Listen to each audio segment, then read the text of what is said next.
देख रहे हैं रॉयल पत्रिका। लीवर की स्थिति के लिए एमआईएस की भूमिका महत्वपूर्ण। Doctor Giriraj Vora. Daffodils by Artemis अस्पताल ने अपने 6 महीने सफलतापूर्वक पूर्ण होने की उपलब्धि का जश्न मनाया। Jaipur. Minimal invasive surgery MIS, जिसे लेप्रोस्कोपिक सर्जरी के रूप में भी जाना जाता है, ये एक सर्जिकल तकनीक है जो आंतरिक अंगों तक पहुंचने और संचालित करने के लिए छोटे चीरों और विशेष उपकरणों का उपयोग करती है। एमआईएस पारंपरिक ओपन सर्जरी के कई लाभों के कारण लिवर डोनर सर्जरी में एक पसंदीदा तरीका बन गया है, और आर्टेमिस अस्पताल को ये घोषणा करते हुए गर्व हो रहा है कि हम भारत में उपलब्ध बहुत कम केंद्रों में से एक हैं जो लिवर डोनर्स के लिए एमआईएस प्रदान करते हैं। उपरोक्त विचार सीनियर लीवर ट्रांसप्लांट और senior consultant GI and HPV surgery doctor Giriraj Vora ने व्यक्त किए। वे जगतपुरा स्थित डैफोडिल्स बाय आर्टेमिस अस्पताल के जयपुर में सफलतापूर्वक 6 महीने पूर्ण होने के अवसर पर आयोजित कार्यक्रम को संबोधित कर रहे थे। इस मौके पर डॉक्टर सीमा शर्मा, एचओडी प्रसूति एवं स्त्री रोग, डॉक्टर जेके मित्तल, एचओडी पीडियाट्रिक्स एवं नियोनेटोलॉजी, और डॉक्टर डीडी सिन्हा, प्रमुख बाल चिकित्सा सर्जरी, ने डैफोडिल्स बाय आर्टेमिस जयपुर के साथ सहयोग की अपनी यात्रा को साझा किया।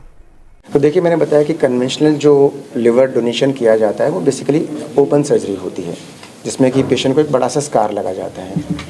MIS means minimally invasive surgery. जैसे मैंने बताया, पहले गॉल ब्लैडर ओपन टेक्निक से होता था, अभी गॉल ब्लैडर की होल सर्जरी से हो जाता है। तो MIS basically minimal invasive surgery वो मेथड है जिससे हम डोनर का लिवर बहुत छोटे स्कार से निकाल सकते हैं बेसिकली। और जब ये सर्जरी रोबोट से की जाती है तो बड़ा प्रिसीजन होता है। तो इसमें सबसे बड़ा एडवांटेज ये है कि डोनर को पेन कम होता है, डोनर की रिकवरी बहुत रैपिड होती है, और जो स्कार है वो छोटा होता है और बॉडी के इनविजिबल पार्ट में होता है। तो जो डोनर है और उसको कोई डायरेक्ट गेन नहीं है सर्जरी से, तो अगर आप उसकी सफरिंग किसी भी वेज में कम कर सकते हैं, या फिर उसके कोई जो लॉन्ग टर्म सर्जरी, इसके साइड इफेक्ट तो नहीं बोलूँगा मैं, बट जो भी एक स्कार का जो थोड़ा सा एक साइकोलॉजिकल जो एक इफेक्ट होता है उसको मिनिमाइज़ कर सकते हैं, तो एक डोनर के लिए बहुत बड़ा मतलब बेनिफिट है। तो मिनिमल इन्वेजिव सर्जरी का सबसे बड़ा एडवांटेज ये है less pain, rapid recovery, and in the long term more psychological जो एडवांटेज है वो रोबोटिक और लैप्रोस्कोपिक सर्जरी से डोनर को दिया जा सकता है। आईसीयू स्टेब्लिश किया है, जो कि 15 बेड्स का एनआईसीयू है, जहाँ की माइक्रो प्रीमी बेबीज़ जो बहुत छोटे पैदा हो जाते हैं समय से पहले, 600, 700, 800 ग्राम के, या पैदा होते समय जिनको कोई भी तकलीफ़ होती है, उनको मैनेज करने के लिए सारी सुविधाएं, सारी टेक्निक और मैन पावर उपलब्ध है। जैसे कि आप सब लोग जानते हैं, डिलीवरी एक नॉर्मल प्रक्रिया होती है, डिलीवरी एक नेबरहुड प्रोसेस है। हमारी इंडिया की बर्थ रेट 21 पर 1000 है, जिसका मतलब 1000 लोगों पे 21 बर्थ होती हैं। हम अपने आसपास की 10 लाख पॉपुलेशन माने तो लगभग 20,000 बर्थ हम एक्सपेक्ट करते हैं पर ईयर, और उनमें से लगभग 15% बच्चे 1500 ग्राम से छोटे होने की डर रहता है। तो एक बहुत बड़ा नंबर है ये, जिनके लिए सुविधाओं की ज़रूरत होती है, नर्सरी की, प्रॉपर केयर की। ऐसे बच्चों को समय पे अगर सुविधा मिल जाए, समय पे केयर मिल जाए, तो आजकल 1 किलो से छोटे बच्चों में भी बचने की संभावनाएं 90 to 95% होती है। और जैसे कि पुराने ज़माने में मानते थे कि ये बच्चे बड़े होकर कमज़ोर रहते हैं दिमागी या शारीरिक रूप से, वैसा भी नहीं है। तो इन सब सुविधाओं को जुटाने का बेड़ा डैफोडिल ने उठाया है, और ये सारी सुविधाएं यहाँ उपलब्ध हैं। मुझे उम्मीद है, आशा है कि डैफोडिल की ये प्रयास एक बहुत योगदान जगतपुरा सेगमेंट और मालीनगर एरिया के लिए साबित होगा। अभी हमारे यहाँ डैफोडिल में एक बच्चा जिसका वज़न सिर्फ 1200 ग्राम था, 7 महीने पे प्री मैच्योर डिलीवरी हुई और 1200 ग्राम उसका वज़न था। उसका भोजन जो है वो स्टोमक के आगे नहीं जा रहा था, उसको दूध देते थे वोमिटिंग कर देता था।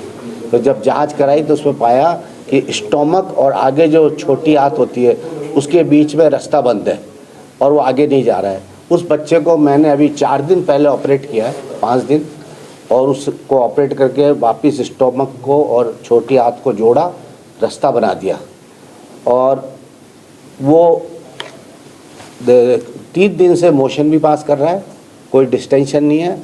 और अभी बच्चे को हम ओरली इसलिए नहीं दे रहे हैं क्योंकि 10 दिन तक हम ये मान के चलते कि वो जो टाँके लगाए हैं, एनास्टोमोसिस किया है, वो हील होगा।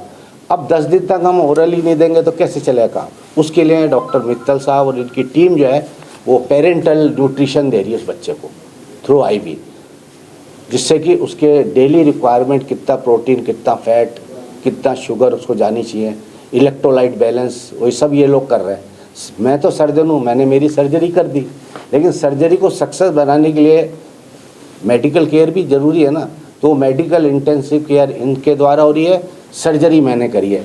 इस तरह की ये बहुत ही दुर्लभ सर्जरी है और 1200 ग्राम के बच्चे में अगर सर्जरी करके वो बच जाता है तो it is an achievement to this hospital. ये एक बहुत ही, और बाकी जेनाइटो यूरिनरी सर्जरी हम लोग करते हैं।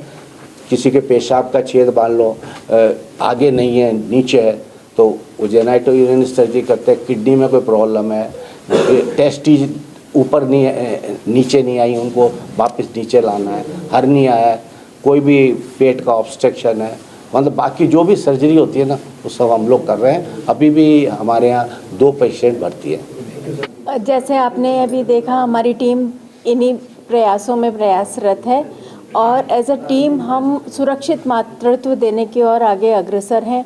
हम ऐसे जो बच्चे जन्मजात विकृतियों के साथ पैदा हो रहे हैं, इनका समय से पहले ही आइडिया लगा लेते हैं। पूरी जांच वगैरह हमारे यहाँ चलती हैं। उसके बाद यदि किसी को थेरेपी देनी होती है तो वो भी साथ में देते हैं। तो हमको पहले ही आइडिया रहता है कि ये बच्चा जो पैदा होने वाला है, इसमें हो सकता है कि ये आनुवांशिक बीमारी है। इसलिए हम अपनी टीम से लाइजनिंग करके ऐसे बच्चों को तुरंत टाइमली ट्रांसफ़र करते हैं, जिसके कारण कि उनका टाइमली इलाज हो जाता है और हम ऐसे कम वजन वाले बच्चों को भी बचाने में सक्षम हो पा रहे हैं। इसके अलावा हमारे सेंटर में हम लेडीज़ के लिए, जैसे बच्चेदानी में गिठान हो जाती है और कैंसर वगैरह की प्रॉब्लम हो जाती हैं, उन सब का भी इलाज कर रहे हैं। हम दूरबीन द्वारा गायनी की पूरी समस्याओं का ऑपरेशन हमारे यहाँ उपलब्ध है। बच्चे नहीं लगने की समस्या को भी हमारे यहाँ हम ट्रीटमेंट कर रहे हैं और नियर फ्यूचर में हमारे यहाँ IVF सेंटर भी डेवलप होने वाला है। सो इस तरह से गायनी डिपार्टमेंट एक wholesome care 360 degree care women's के लिए प्रोवाइड कर रहा है।